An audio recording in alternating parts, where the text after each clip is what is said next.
Yo, what's going on, people? It's your boy Easily Entertained, and today I want to talk about Rainbow Six Quarantine. This is a new PVE three-person co-op mode coming out next year. They didn't say when, but the first quarter of next year is going to be releasing.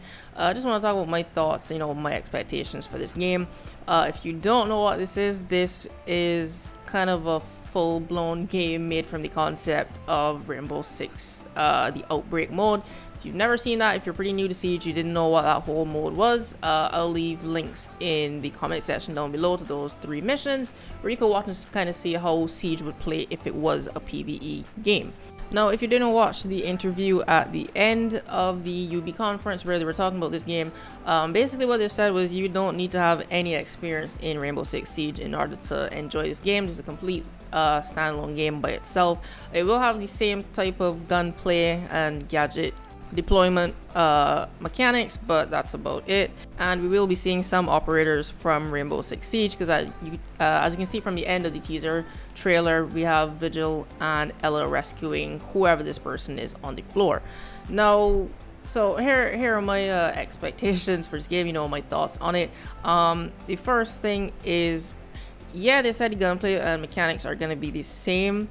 That's pretty good because for everyone to play a Siege, it's gonna feel kind of familiar, but I don't want it to feel just like a PvE version of Siege.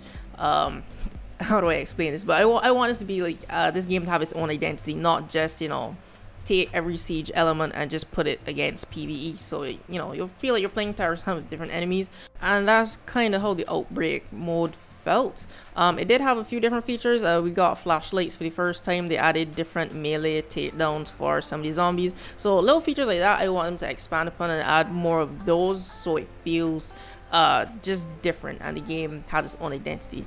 And the second thing is going to be more of like the lore and some of the story. The 3 missions that they gave us for the Outbreak mode they were very interesting. I wanted more from this, so hopefully this game can expand on that and give us some kind lore behind some of the more Siege characters, because we got to see Ash and Doc and Thermite and all the other operators interacting in a different way in these type of cinematic little mini movies.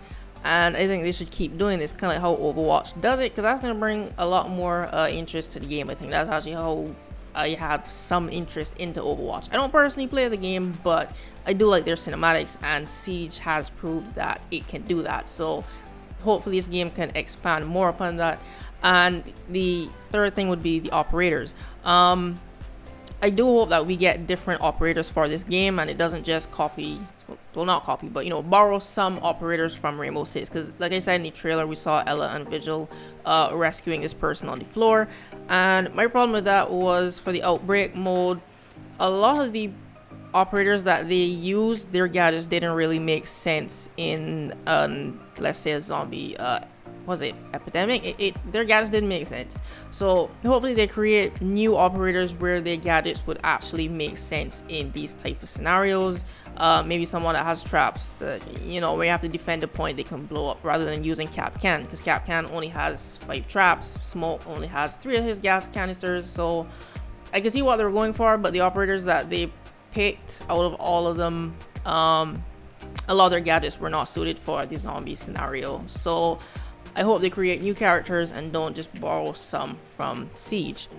The next thing is going to be the different difficulty levels. This was something that I had a problem with the Outbreak mode. So basically there were 3. There was normal, hard, and I don't remember the last one, what it was called, pandemic mode or something like that. But basically the way they increased the difficulty just felt lazy and kind of unfair. So rather than how most games do it, would you have kind of the same amount of enemies, but they would be smarter, they hit you harder, and you have a little bit less health, or you're easier to kill. The way it was in the Outbreak mode, they just added a fuck ton of enemies. You had less health and the enemies were much harder to kill. So that combination kind of took the enjoyment out of the game mode for me. It didn't feel challenging, it just felt straight up unfair. Because some of the bosses that they put in there, there'd be this one enemy that can just keep bringing the mini zombies back to life and keep spawning them.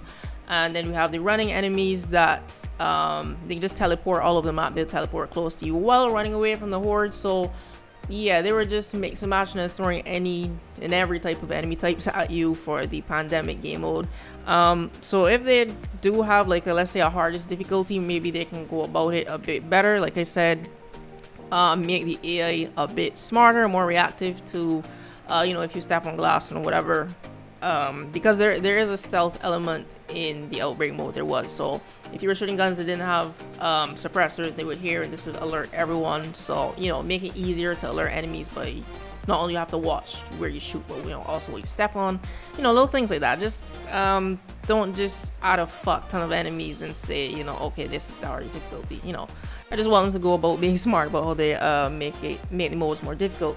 The next one is gonna be DLC and content, and this is the hardest one I had to think about. So is DLC gonna be free? Because most zombie games, they tend to get a bit repetitive because you're just playing the same levels over and over. The reason Siege hasn't been repetitive is because it's PvP and no match is ever the same. Nothing ever happens the same in any Siege match, and it's probably why I'm still playing it 4 years later, because it's always different.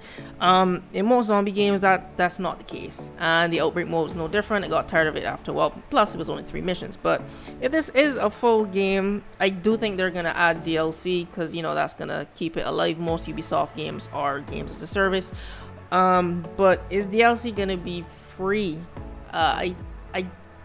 If it isn't free, I can understand why, because like I said, Siege is PvP. You can pay for microtransactions to have all the pretty customizations you want, but in this it's only 3 people and it's mostly at night, so you probably may not even see the customization that you put on, if it's skins and charms and whatever, unless they're like glow in the dark. And even then, it would be for what? Only you and probably 2 other people are gonna see it, or see it in the cinematics or the winning screen, I guess. So if DLC has to be paid for, then I can understand that. The second thing would be like, is it gonna follow the Siege formula of DLC every 3 months, or is it gonna be sooner? Every 3 months for Siege makes sense, because when they add 2 new operators and a map, it affects the entire game, so you can see why it takes so long. In a game like this, I don't think that's gonna matter, because again, it's against enemy AI and not other people, so that's another concern. And the last thing is gonna be price. For right now, I'm thinking $40 for what they're offering. 3-person co-op zombie mode, basically. Yeah, that seems like $40 to me. Unless they literally are offering like hours and hours of content, like a full, I don't know, maybe say a 10-hour campaign or something like that. Maybe $60, but I can't see myself paying $60 for a zombie game, any zombie game. It's not really my thing. I do like Siege and Ubisoft, so this game does have that advantage over other zombie games, but if they do have a beta or whatever that we can play before this game drops, it's gonna really have to blow me away for me to want to pay $60 for this game. But yeah, that's it for this video. So what do you think of some of the things that I said? What do you think of the DLC and the operators? Do you want to see new operators? Would you like to see some other ones from Rainbow Six Siege come into this game? And the price, what would you think would be an appropriate price for this game? $60, $30, or $40? Like I said, you can leave your comments in the comment section down below. So yeah, if you found this, if you liked the video, you can leave a like. If you didn't, leave a dislike, and subscribe for more Rainbow Six Siege content. Thanks for watching, and I'll see you in the next video.